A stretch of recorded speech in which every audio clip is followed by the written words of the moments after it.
యెహోవా పడిపోయిన వారందరినీ ఉద్ధరించువాడు, కృంగిపోయిన వారిని అందరినీ లేవనెత్తువాడు. తండ్రి, మీ వందనాలు స్తోత్రాలు చెల్లిస్తున్నాము నాయనా. ఈ రాత్రి కొద్ది మందిరంగా కూడుకొని అయా మీ సన్నిధిలో ఇంతవరకు పాటలు పాడాం, ప్రార్థన చేశాము తండ్రి. అయ్యా మీ వాక్య భాగంలో నుంచి కూడా అయ్యా కొన్ని మాటలు వినాలని ఆశతో వచ్చాము తండ్రి. ఆశగా ఉన్న ప్రాణాలను తృప్తిపరిచే దేవుడా, చదవబడినటువంటి లేఖన భాగం ఇది. ఈ వాక్య భాగంలోంచి నాతో మాతో మా అందరితో మీరు మాట్లాడి మహిమ పొందమని యేసయ్య పరిశుద్ధ నామమున అడిగి వేడుకొనుచున్నాము తండ్రి. ఆమేన్, ఆమేన్. మంచిది ప్రియా దేవుని బిడ్డలారా, భక్తుడైనటువంటి దావీదు రాస్తున్నటువంటి కీర్తన. ఈ కీర్తనలో కీర్తనాకారుడు అంటా ఉన్నాడు, యెహోవా పడిపోయిన వారిని అందరినీ ఉద్ధరించువాడు, కృంగిపోయిన వారిని అందరినీ కూడా లేవనెత్తువాడు. ఆయన నీ పడిపోయిన స్థితిలో నుంచి ఆయన లేవనెత్తే దేవుడైన. చాలాసార్లు మన ఆత్మీయ జీవితంలో ఒడదొడుకులు మనం చాలాసార్లు ఈ ఆత్మీయ యాత్రను కొనసాగిస్తూ ఉన్నటువంటి ఈ దినాల్లో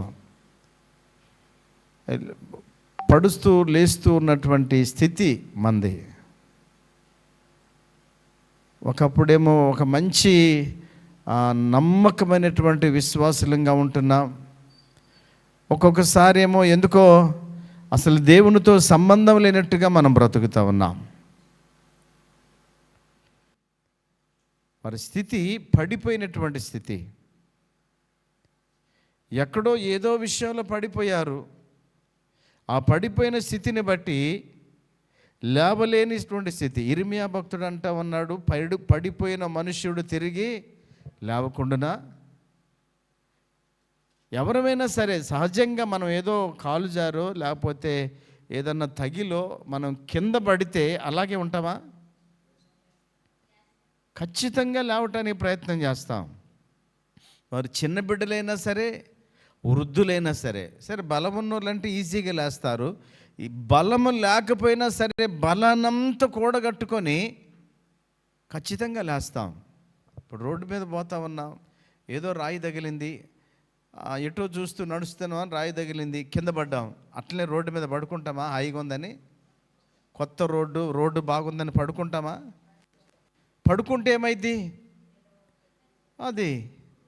అది రోడ్డు రహదారి కాబట్టి రకరకాల వాహనాలు వస్తూ ఉంటాయి. వాడు స్పీడ్గా వస్తే బ్రేక్ వేయటానికి కూడా కుదరదు కాబట్టి తొక్కించుకొని వెళ్ళిపోతాడు. కాబట్టి పడిపోయిన వ్యక్తి పడిపోయిన స్థితిలోనే ఉంటుంది ప్రమాదం. ఈరోజు అనేక మంది ఆత్మీయంగా పడిపోయిన స్థితిలో ఉంటున్నారు. లేవకపోతే ఎంత ప్రమాదమో ఆత్మీయ జీవితంలో కూడా తిరిగి లేవకపోతే అంతకంటే ప్రమాదం అనే విషయాన్ని మర్చిపోవద్దని దేవుని వాక్యం తెలియజేస్తూ ఉంది. మనం మర్చిపోతున్నామా? లేవటానికి మనం ప్రయత్నం చేస్తూ ఉన్నామా? పడిపోయిన స్థితిలోనే ఉంటే సంసోను పడిపోయాడు. ఆయన ఒక బలహీనతను బట్టి పడిపోయాడు. దెలీలాతో ప్రేమలో పడిపోయాడు. దేవుడే ఆయన ఒక ప్రత్యేకమైనటువంటి బిడ్డగా ఈ లోకానికి ఆయన మనోహ దంపతులకు ఇచ్చాడు. నాజీరు చేయబడిన వ్యక్తి, ఇశ్రాయేలు ప్రజలను ఫిలిష్తీయుల చేతిలో నుంచి విడిపించడానికి న్యాయాధిపతిగా ఉన్నటువంటి వ్యక్తి.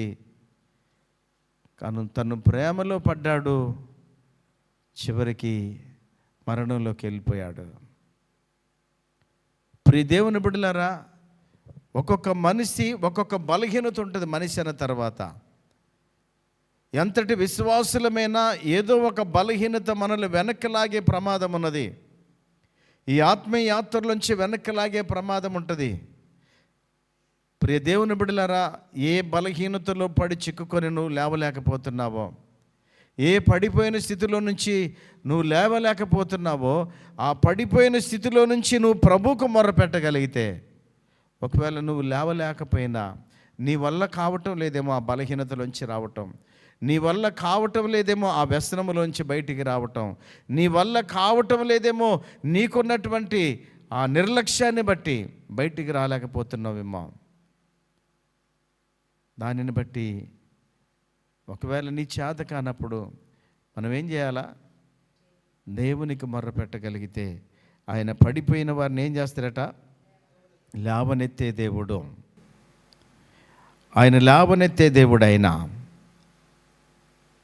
ఆదికాండం 37వ అధ్యాయం మనం చూస్తే 37వ అధ్యాయం 2వ వచనం, యాకోబు కుమారుల్లో 12 మంది కుమారుల్లో 11వ వాడు. ఆయన ఇష్టమైన భార్య రాహేలుకు పుట్టాడు, లేక పుట్టాడు కాబట్టి ఆ పిల్లవాడి మీద ఎక్కువ ప్రేమ పెంచుకున్నాడు తండ్రి. ఆయనకు ఒక ప్రత్యేకంగా చూసేవాడు తండ్రి. ప్రియ దేవుని బిడ్డలారా, అలాంటి యోసేపు ఆ తండ్రి యోసేపుని ఎక్కువగా ప్రేమించటం మిగతా 11 మంది చూసి యోసేపు మీద అసూయ పెంచుకున్నారు. మనకంటే వాడేంటి, వాడి గొప్ప ఏంటి, నానెందుకు వాడిని ఎక్కువగా ఇచ్చేస్తూ ఉన్నాడని పగ పెంచుకున్నారు. చాలాసార్లు తల్లిదండ్రులమైన మనమే మన పిల్లల్ని ఒకరినొక తీరుగా ఇంకొకరినొక తీరుగా చూస్తే జాగ్రత్త, మన కుటుంబంలోనే శత్రువులు తయారవుతారు. వాళ్ళిరువురికి మనం వైరం పెట్టిన వాళ్ళమవుతాం. కాబట్టి పిల్లలందరినీ కూడా సమానంగా చూడటం అనేది చాలా మంచిది.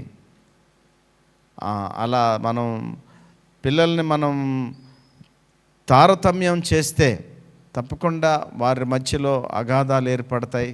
వారు ఒకరినొకరు ద్వేషించుకునే స్థితి వస్తుందనే విషయాన్ని మర్చిపోవద్దు. అది కారణం ప్రారంభం నుంచి చూస్తే కయ్యూను హేబేలు అలాగే అయిపోయారు, ఏశావు యాకోబు అలాగే అయిపోయారు, అలాగే యాకోబు కుమారులైనటువంటి వీరు కూడా అలాగే అయిపోయారు. కాబట్టి మనము పక్షపాతం లేకుండా పిల్లల్ని పెంచే వారంగా ఉండాలి.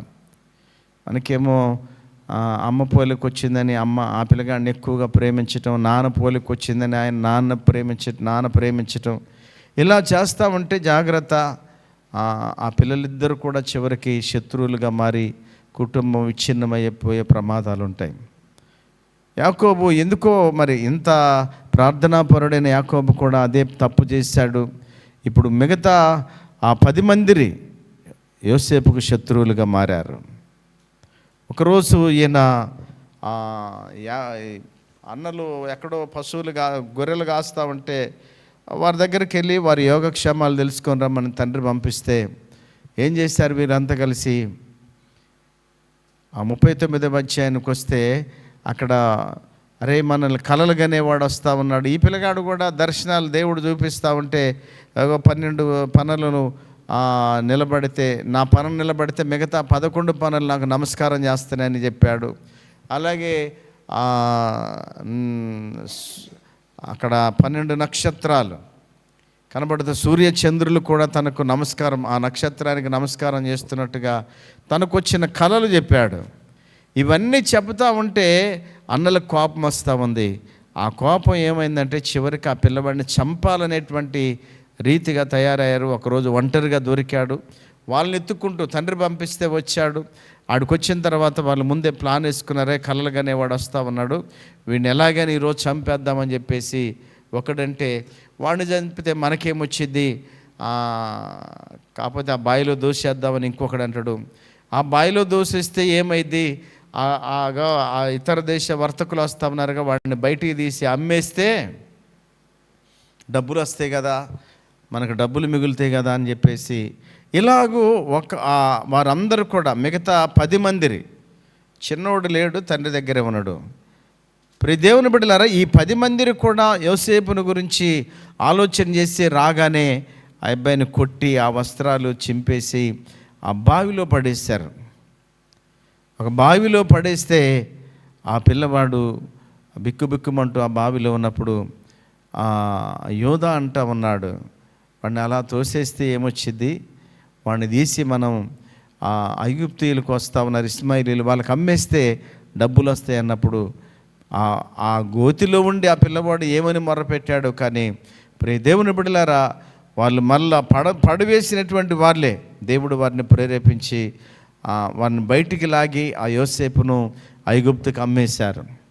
ఐగుప్తుకు అమ్మిన తర్వాత ఏమైందట, వీళ్ళైతే పడేశారు, అమ్మేసుకున్నారు, కానీ ఏమైంది యోసేపు పరిస్థితి? అమ్మ, ఐగుప్తులో కొంతకాలం అక్కడ కూడా శ్రమ అనుభవించాడు, కానీ అద్భుత రీతిగా చెరసాలకు వెళ్ళిన తర్వాత చెరసాల్లోంచి నేరుగా ఆ దేశ ప్రధాన సింహాసనం మీదకి వచ్చాడు. దేవుని నామానికి స్తోత్రము కలుగునుగాక. అయిపోయింది, వాడి పేడ వెరగడైంది అనుకున్నారు ఈ 10 మంది రన్నలో. ఇక మనకు అడ్డం లేదు, తండ్రి వాడిని బాగా ప్రేమిస్తూ ఉంటే తట్టుకోలేకపోయి అసూయతోటి ఆ రీతిగా అమ్మేశారు.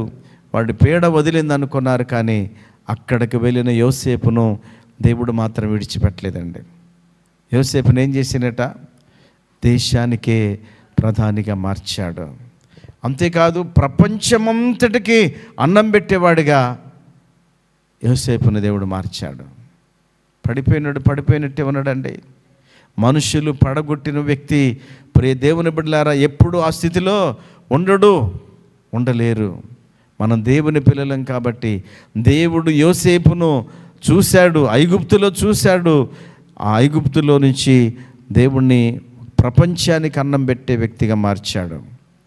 కాబట్టి నా ప్రియ దేవుని బిడ్డలారా, ఒకవేళ ఏ విషయంలో నువ్వు పడిపోయావో, ఆత్మీయంగా పడిపోయిన స్థితిలో ఉన్నావా, ఆర్థికంగా పడిపోయిన స్థితిలో ఉన్నావా, ప్రార్థన చేయలేనటువంటి పరిస్థితిని ఎదుర్కొంటున్నావా, వాక్యం చదవలేనటువంటి పరిస్థితిని ఎదుర్కొంటున్నావా, నీ ఆత్మీయ జీవితం అంతా పతనమైందేమో, దేవుని బిడ్డలారా, యోసేపు ఎక్కడున్న దేవుణ్ణి మర్చిపోలేదండి. నీ పడిపోయిన స్థితిలో నుంచి నువ్వు దేవునికి మొర్రపెట్టగలిగితే దేవుడు ఏం చేస్తాడు, నిన్ను ఆ అట్టడుగు స్థాయిలో నుంచి అత్యంత ఉన్నతమైనటువంటి స్థితికి నిన్ను నడిపించగలడు. దేవుని నామానికి స్తోత్రము కలుగునుగాక. ఉన్న స్థితిలో నుంచి ఉన్నతమైనటువంటి స్థితికి నడిపించే దేవుడు మనం ఆరాధిస్తున్న దేవుడు. ఇక నేను పడిపోయినా, నా పని అయిపోయింది, ఇక నా వల్ల కాదు అని చెప్పేసి ఒకవేళ వెనక్కి తిరిగి చూస్తున్నావేమో, మరలా పాత జీవితానికి వెళ్ళటానికి ఈరోజు ప్రయత్నం చేస్తూ ఉన్నారు చాలామంది. మంచిది కాదు దేవుని బిడ్డలారా. ఆయన పడిపోయిన వారిని ఏం చేస్తారట, లేవనెత్తే దేవుడైనా, పడిపోయిన వారిని ఉద్ధరించే దేవుడు. పడిపోయిన స్థితిలో నుంచి లేవటానికి నువ్వు కొంచెం ప్రయత్నం చేస్తే, కొంచెం నీలో అయ్యో నేను పడిపోయాను, ఎలాగైనా సరే లేవాలి అనేటువంటి ఆలోచన నీలో ఉంటే నిన్ను ఖచ్చితంగా ఆయన లేపుతాడు. బెతస్దా కోనేరు దగ్గర 38 సంవత్సరాలుగా ఊచకాళ్ళు చేతులు ఆ కలవాడు పడి ఉన్నాడు. ఎన్ని సంవత్సరాలు? 38 సంవత్సరాలుగా కోనేరు దగ్గరే ఉన్నాడు. ఆ కోనేరులో దేవదూత వచ్చి నీళ్లు కదిలించినప్పుడు ఎవరు దాంట్లోకి మొదటగా దిగితే ఎట్టి వ్యాధి గలవాడైనా బాగుపడతాడట. బాగుపడాలని ఆశతోటి వచ్చిండు, కానీ 38 సంవత్సరాలు అక్కడే పడి ఉన్నాడట. దేవుని బిడ్డలారా, మరి వాడి నిర్లక్ష్యమో చాతుగానితనమో తెలియదు, కానీ 38 సంవత్సరాలు ఆ కోనేరు దగ్గరే ఉండి అడుక్కుంటున్నారు. వాళ్ళు ఇల్లు పెట్టి తిని జీవనం సాగిస్తూ ఉన్నాడు, కానీ తను మాత్రం కోనేటిలోకి దిగటల్లా. ఈరోజు చాలామంది విశ్వాసులు ఎవరో నీ కొరకు ప్రార్థన చేస్తూ ఉంటే, ఎవరో ఏదో పలానా బిడ్డను కాపాడయ్యని ప్రార్థన చేస్తూ ఉంటే, ఆ కృపలో ఒకవేళ నువ్వు కొట్టుకుపోతున్నావేమో, ఆ కృప వల్ల కేవలం నువ్వు బ్రతుకుతున్నావేమో. జాగ్రత్త దేవుని బిడ్డలారా. వాడు స్వస్థత మాత్రం పొందుకోలేకపోయాడు. 38 సంవత్సరాలు బ్రతికే ఉన్నాడు, చనిపోలేదు, కానీ 38 సంవత్సరాలు బ్రతికే ఉన్నాడు, కానీ స్వస్థత మాత్రం లేదు. కానీ ఒక దినాన యేసయ్య వచ్చాడు, పడిపోయిన వాని స్థితిని చూసి జాలిపడ్డాడు, వాడిని కనికరించాడు. వెంటనే ఏం చేశాడు? నువ్వు స్వస్థపడగోరుచున్నావా అని వాడిని అడిగిండట. వాడు వెంటనే అవును ప్రభు అన్నప్పుడు వాడిని లేపాడు. ఆ పడిపోయిన 38 సంవత్సరాలుగా అక్కడ పడి ఉన్న వాడిని ఆయన లేపి ఆయన సాక్షిగా వాడుకున్నాడు. పరిపెత్తుకుని నడిచాడు. దేవుని నామానికి స్తోత్రము కలుగును గాక. ప్రియ దేవుని బిడ్డలారా, మన పడిపోయినటువంటి ఆత్మీయ స్థితి మనం కలిగి ఉంటున్నాం. ప్రార్థనలోను, వాక్యములోను, ఆత్మీయతలోను, విశ్వాసములోను, నిరీక్షణలోను పడిపోయిన స్థితిలో మనం ఉంటున్నాం. ఈ పడిపోయిన స్థితిలో నుంచి పతాక స్థాయికి నీ ఆత్మీయ జీవితం చేరాలంటే, ప్రియ దేవుని బిడ్డలారా, లేవాలనేటువంటి ఆశ, అయ్యో నేను పడిపోయానని పశ్చాత్తాపడేటువంటి మనసు నీలో ఉంటే ఖచ్చితంగా ఆయన నీ దగ్గరకు వచ్చి నిన్ను లేవనెత్తుతాడు. నువ్వు కేవలం కదలలేనటువంటి ఆ వ్యక్తి ఆ తర్వాత ఏం చేసినట్ట? లేవలేని వ్యక్తి ప్రభు దర్శించినప్పుడు, ప్రభు స్వస్థపరిచినప్పుడు ఆ వ్యక్తి ఎన్ని సంవత్సరాలుగా ఆ పరుపు అక్కడ వేసుకొని పడుకొని ఉన్నాడు కదా, ఆ పరుపెత్తుకొని పరిగెత్తుకుంటూ వెళ్ళేటువంటి అనుభవంలోకి నడిపించాడు. ఈ ఆత్మీయ స్థితి పడిపోయిన కదలక మెదలక అసలుకిగా ఏం చలనం లేకుండా ఉందేమో నీ ఆత్మీయ జీవితం.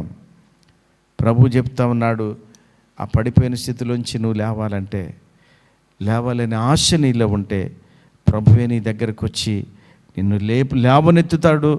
కేవలం నిలవబడటం కాదు, నడవటం కాదు, పరుగులెత్తే రీతిగా మన ఆత్మీయ జీవితాన్ని మార్చగలిగిన ప్రభు మనం ఆరాధిస్తున్న దేవుడు. ఆయన పడిపోయిన వారిని ఆయన కృంగిన వారిని ఉద్ధరించే, కృంగిన వారిని లేవనెత్తే దేవుడు, పడిపోయిన వారిని ఉద్ధరించే దేవుడు. యోసేపు గోతిలో పడిపోయాడు, దేవుడు ఆయన్ని ఉద్ధరించాడు, దేశానికి ప్రధానిగా మార్చాడు. 38 సంవత్సరాలుగా కోనేరు దగ్గర ఆ ఓచకాలు చేతులు వాడు పడిపోయాడు. కానీ దేవుడు వాడి దగ్గరకు వచ్చి వాడిని ఏం చేసిందట? పరుగులెత్తేటువంటి శక్తినిచ్చాడు, తన సాక్షిగా వాడుకున్నాడు. నిన్ను కూడా ఆ రీతిగా నన్ను మనల్ని వాడుకునే దేవుడు. మనం చేయవలసిన పని పడిపోయిన స్థితిలోంచి లేవటానికి ఏం చేయాలా లేవటానికి మనం ప్రయత్నం చేయాలా?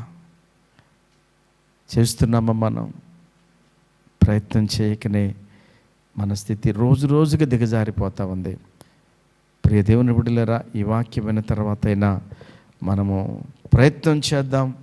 తప్పకుండా ప్రభువును చేరుకోవటానికి, ప్రభువుతో కలిసి సహవాసం చేయటానికి మనం తీర్మానం చేసుకుంటే మంచిదని ప్రభు పేరిట మనం చేస్తూ ఉన్నాను.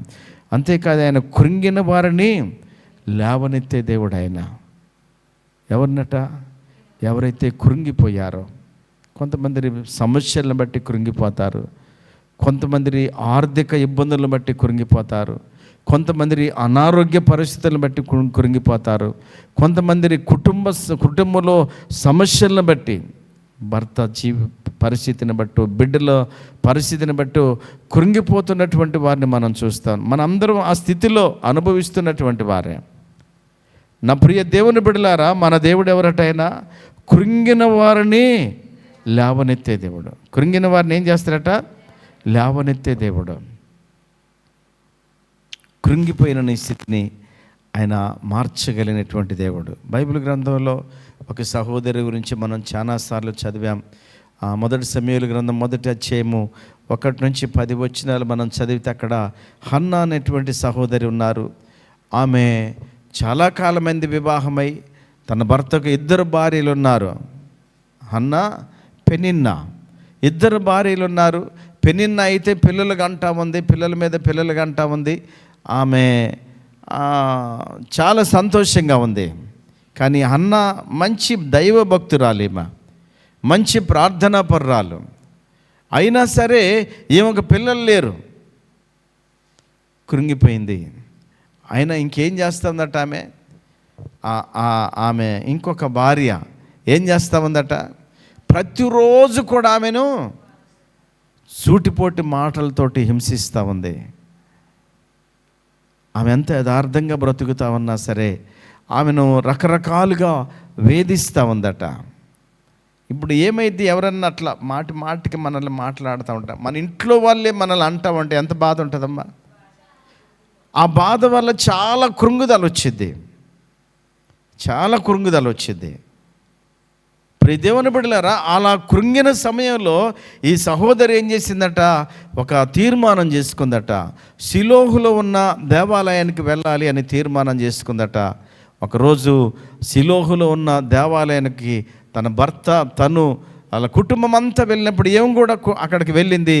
ఆ దేవాలయంలో వాళ్ళందరూ అక్కడ విందు చేసుకుంటా ఉంటే ఏం చేసిందట, ఉపవాసం ఉండి దేవాలయంలోకి వెళ్ళి కన్నీరు విడిచి ప్రార్థన చేస్తూ ఉందట. కన్నీరు విడిచి ప్రార్థన చేస్తూ ఉంటే, ఏమో ఉపవాసం ఉండి ప్రార్థన చేస్తూ ఉంటే దేవుడు ఏం చేసిందట, ఆమెను దర్శించాడు. ప్రియ దేవుని బిడ్డలారా, ఏలీ ప్రవక్త అనుకుంటా ఉన్నాడు, ఏమేదో మద్యం సేవించిందేమో, తాగొచ్చిందేమో, అందుకనే పెదవులు మాత్రమే కదులుతున్నాయి కానీ ప్రార్థన వినపట్టలేదు. ఏదో మత్తులో ఉందని చెప్పేసి ఆయన అనుకొని అదే మాట ఆమెతోటి అంటే, అయ్యా నేను అలా తాగొచ్చిన వ్యక్తిని కాదయ్యా, మనోవ్యాకులంతో ఉన్నాను కాబట్టి నా దుఃఖాన్ని అంతా కూడా దేవుని సన్నిధిలో కుమ్మరిస్తున్నాను, నేను ప్రార్థన చేస్తున్నానయ్యా అంటే, అప్పుడు ఆయన అంటా ఉన్నాడు, ఆ యాజకుడైన ఏలీ, మీదిటికి ఈ సంవత్సరం వచ్చేసరికి నువ్వు బిడ్డను కంటావని చెప్పేసి ఆ పాస్టర్ గారు చెప్పారట. అప్పటి నుంచి ఆ మాట చెప్పిన తర్వాత ఇక ఆమె ఆ దుఃఖాన్ని అక్కడే వదిలేసి సంతోషంగా వెళ్ళిపోయింది. ఆయన చెప్పినట్టుగానే ఏమైందట, సంవత్సరం తిరిగేసరికి సమూయేలు అనేటువంటి వ్యక్తిని కన్నది. 3 సంవత్సరాలు ఆ బిడ్డను పెంచింది.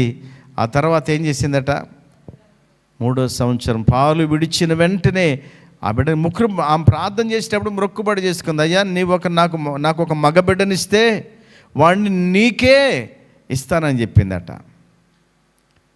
ఆమె ఏదో స్వార్థం కొరకు మగ బిడ్డని అడగలే. గుడ్రాలకి ఏ బిడ్డనున్నా బిడ్డ కలిగితే అది గుడ్రాలని నిందపోద్ది. కానీ అక్కడున్న పరిస్థితి ఏంటంటే, ఆ దేవాలయంలో యాజకత్వం చేసే ఏలీ కుమారులు ఏలీ వలె వాళ్ళు పరిచర్య చేయకుండా ఆ దేవాలయానికి వచ్చిన స్త్రీలతోటి పాపం చేస్తూ వాళ్ళు ఇచ్చేటువంటి బలులతోటి అవి కనీసం దేవునికి అర్పించకుండానే వారే మొదటగా తినేస్తూ ఉన్నారట. అక్కడ భయంకరమైన వ్యభిచారం జరుగుతూ ఉందట మందిరంలో. కాబట్టి ఆ దేవాలయంలో దీపం ఆరిపోయే పరిస్థితి వచ్చింది. ఆ దీపాన్ని వెలిగించటానికి ఆడవాళ్ళు పనికిరారు కదా, దేవాలయంలో యాజకత్వం చేయాలంటే పురుషులే కావాలా. కాబట్టి ఏం అడిగింది, దేనికంటే నాకు మగబిడ్డ కావాలని. ఆరిపోతున్న దీపాన్ని వెలిగించేది నా బిడ్డ ఉండాలి. దేవుని నామానికి స్తోత్రము కలుగును గాక. మినుకుమంటున్నటువంటి దేవాలయంలో దీపాన్ని వెలిగించేవాడు కావాలి, ఆ బిడ్డ నా బిడ్డ కావాలని చెప్పేసి ఆమె దేవుడిని మగబిడ్డని అడిగింది. ఆ రీతిగానే దేవుడు ఆమెకు బిడ్డను అనుగ్రహించాడు. ఆ బిడ్డ ఏమైందంటే తర్వాత దినాల్లో మనం అక్కడ చూస్తే ఆ 3వ అధ్యాయం 19వ వచనం చూస్తే రాయబడిన మాట అంటే, దాను మొదలుకొని బెయేర్షెబా వరకు, అంటే దేశం ఆ చివర మొదలుకొని ఈ చివర వరకు సమూయేలు గొప్ప ప్రవక్తని దేశమంతా తెలుసుకున్నారట. అంతేకాదు అతని మాటలలో ఏది కూడా తప్పిపోలేదు. దేవుని నామానికి స్తోత్రము కలుగునుగాక. సమూయేలు నోట నుంచి మాట వస్తే ఆ మాట ఎంత మాత్రం కూడా తప్పిపోయేది కాదట. అంత పవర్ఫుల్ ప్రవక్తగా సమూయేలు వాడబడ్డాడు. దేవుని నామానికి స్తోత్రము కలుగునుగాక. ఆ తల్లి కృంగిన స్థితిలో ఉన్నది. కృంగిన స్థితిలో నుంచి ఎక్కడికి వస్తే లేవనెత్తబడింది, దేవాలయానికి వచ్చి ఉపవాసం ఉండి కన్నీరు విడిచి ప్రార్థన చేసింది. చాలాసార్లు మనం కృంగిపోతాం, మనం సమస్యలను బట్టి కృంగి చాలా ఏడుస్తూ ఉంటాం. మరి మనకు దగ్గరగా ఉన్నటువంటి వ్యక్తుల దగ్గర అయితే బాగా ఏడుస్తూ ఉంటాం. కానీ ఏడుస్తాం, వాళ్ళకి చెబుతాం, వీళ్ళకి చెబుతాం, కానీ మందిరానికి మాత్రం రాం. మనం మందిరానికి వచ్చి, దేవా నా పరిస్థితి ఇదయ్యా, ఈ విషయంలో నేను కృంగిపోయానయ్యా, నన్ను కనికరించండి అయ్యా అని చెప్పేసి మాత్రం ప్రార్థన చేయం. ఇంట్లంట్లే వాళ్ళకి చెప్తావు, వీళ్ళకి చెప్తావు, నీ బాధ అంతా అసలు ఊరంతా చాటింపైనా సరే నువ్వు మాత్రం మందిరానికి రావు. ఎలా మన పరిస్థితులు మారుతాయండి? నువ్వు కృంగిన స్థితిలోంచి నువ్వు లేవనెత్తబడాలంటే హన్నా మందిరానికి వచ్చింది. ఆ మందిరానికి వచ్చి ప్రార్థన చేసింది, మగబిడ్డను కన్నది, దేవునికి సమర్పించింది. ఆ తర్వాత మరలా 3 మగవాళ్ళు 2 ఆడోళ్ళు, మొత్తం 6 బిడ్డలను కన్నది. గొడ్రాలైన ఆమె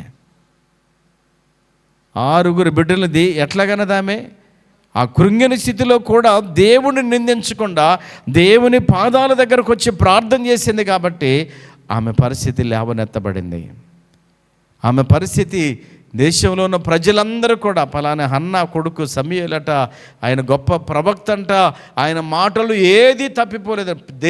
దేశమే తన బిడ్డను గురించి గొప్పగా చెబుతా ఉంటే తల్లికి అంతకంటే సంతోషం ఏం కావాలమ్మా? అమ్మా, కాబట్టి నీ బిడ్డలు ఎలా ఉన్నారో, నీ బిడ్డలను బట్టి నువ్వు దుఃఖిస్తూ ఉన్నావా?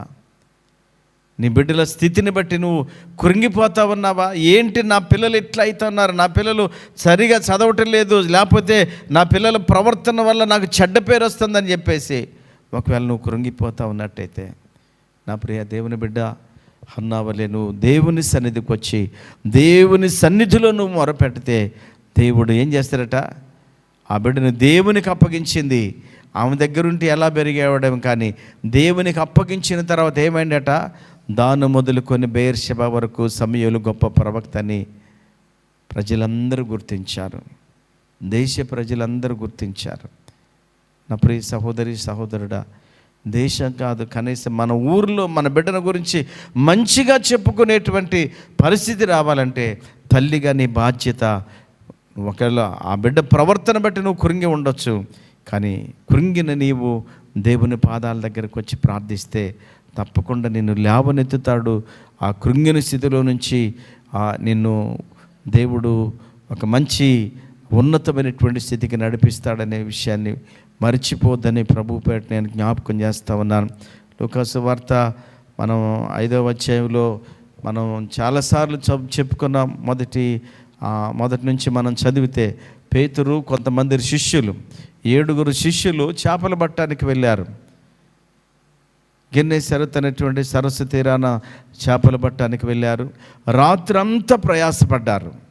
సముద్రం మీద చేపలు రాత్రిపూటే పడతారు కాబట్టి వాళ్ళు వెళ్ళారట. రాత్రి అంతా కూడా వలలు విసిరారు, అయినా సరే ఒక్క చేప కూడా పడలేదు.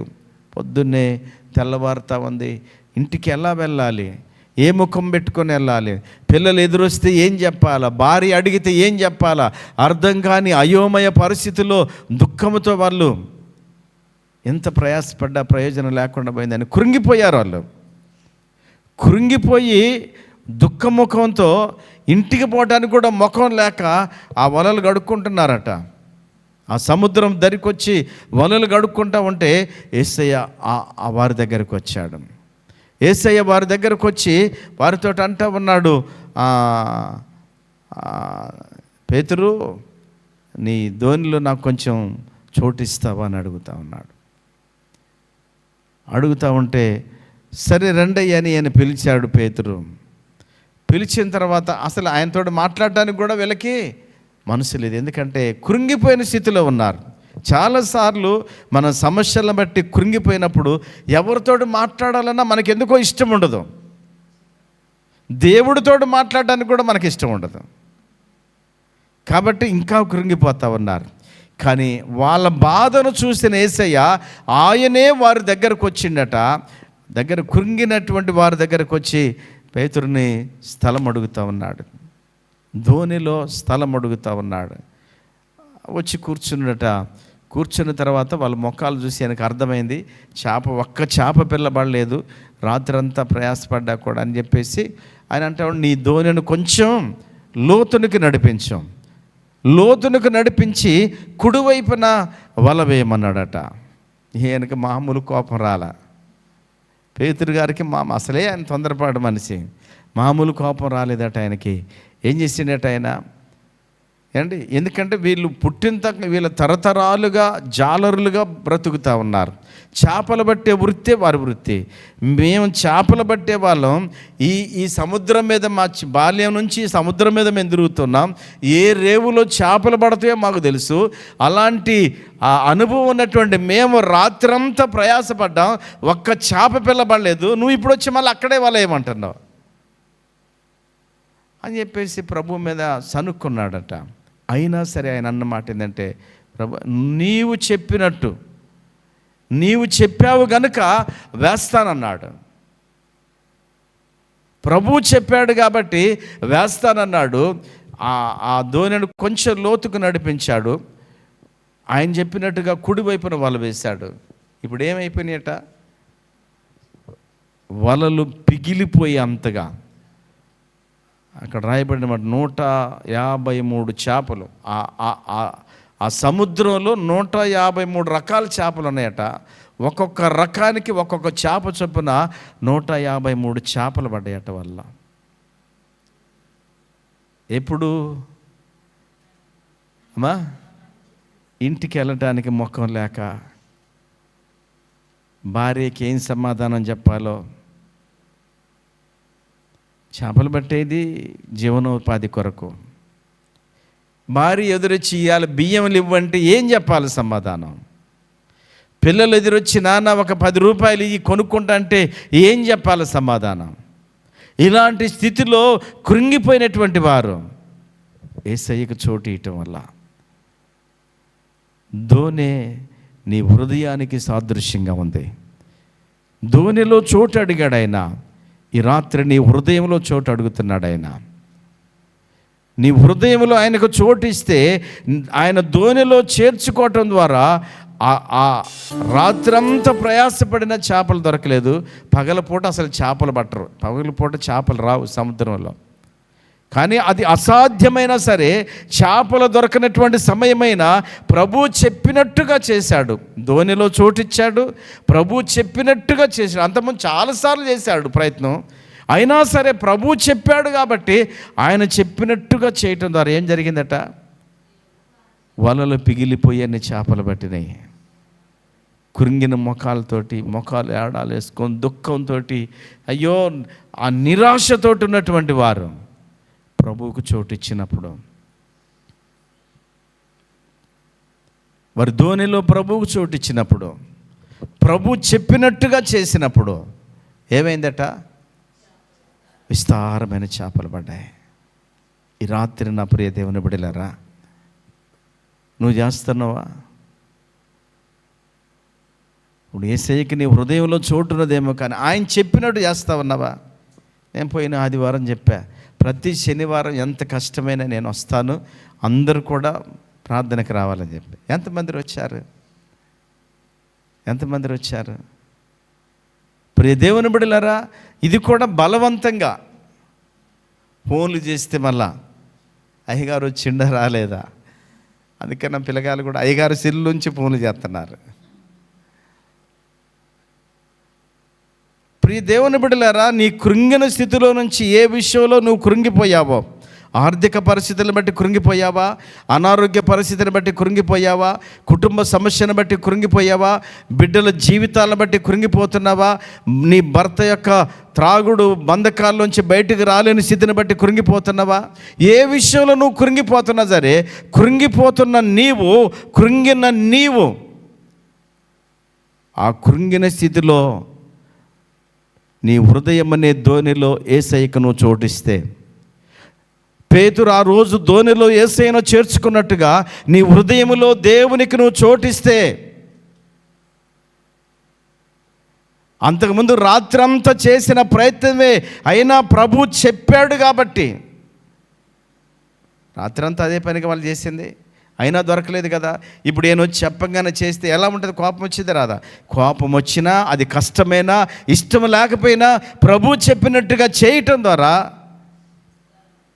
విస్తారమైనటువంటి చేపలు పట్టుకున్నారు. విస్తారమైన దీవెనలు నీ కుటుంబానికి నీకు కావాలంటే, ఏ విషయంలో కృంగిపోయావో, చాలాసార్లు ప్రార్థన చేసి చేసి విసిగిపోయి ఇక అయిపోయింది, ఇక దేవుడు కూడా నన్ను పట్టించుకోవట్లేదు అనుకునే స్థితికి నువ్వు దిగజారిపోయినవేమో. ఈ రాత్రి దేవుడు నీతోటే మాట్లాడుతూ ఉన్నాడు. ఆ కృంగిపోయిన స్థితిలో నుంచి నీ హృదయంలో యేసయ్యకు చోటిచ్చి ఆయన ఏం చెప్తా ఉన్నాడో నీతోటి, వాక్యం ద్వారా ఏం మాట్లాడుతూ ఉన్నాడో. మనం 100 సార్లు వాక్యం విన్నా మనం చేసేదే చేస్తాం తప్ప వాక్యానుసారం చేయం. మనకున్న జబ్బు ఇది. కాబట్టి మన పరిస్థితులు మారట్లా, ఇంకా కృంగిపోతా ఉన్నాం, ఇంకా లోతుకి వెళ్ళిపోతా ఉన్నాం. ఎంత దూరం వెళ్తావో తెలియదు. అడుక్కుపోకముందే నీ ఆత్మీయ జీవితం అడుగంటకు ముందే ఈ రాత్రి ప్రభు నీతోటి మాట్లాడుతుండగానే నీ జీవితాన్ని మార్చుకుంటే, నీ హృదయంలో యేసయ్యకు చోటిచ్చి ఆయన చెప్పినట్టుగా నువ్వు చేయగలిగితే విస్తారమైన ఆశీర్వాదాలు పొందుకొని అనేక మందికి ఆశీర్వాదకరంగా మారే పరిస్థితి ఉన్నదని ప్రభు పేట మనవి చేస్తా ఉన్నాం. పేతురు దోణిలు ఆ వలలు నిండిపోతే ఏం చేసినట్ట, ఆ సముద్రం మీద ఉన్న ఇంకా మిగతా దోణిల వారిని కూడా కేకలేసి పిలిచి వీళ్ళు అందరూ కలిసి ఆ చేపల్ని ఒడ్డుకు లాక్కొచ్చి పంచుకున్నారు. నా ప్రియ దేవుని బిడ్డ, ఈ రాత్రి ఏ విషయంలో నువ్వు కృంగిపోయావో, ఏ విషయంలో నువ్వు పడిపోయావో, నీ పడిపోయిన స్థితిని బట్టి, నీ కృంగిపోయిన స్థితిని బట్టి ప్రభు పాదాల దగ్గరికి రాగలిగితే, నీ హృదయంలో ఆయన కొంచెం చోటు ఇవ్వగలిగితే, ఆయన చెప్పినట్టుగా నువ్వు చేస్తే విస్తారమైనటువంటి ఆశీర్వాదాలు పొందుకుంటావు.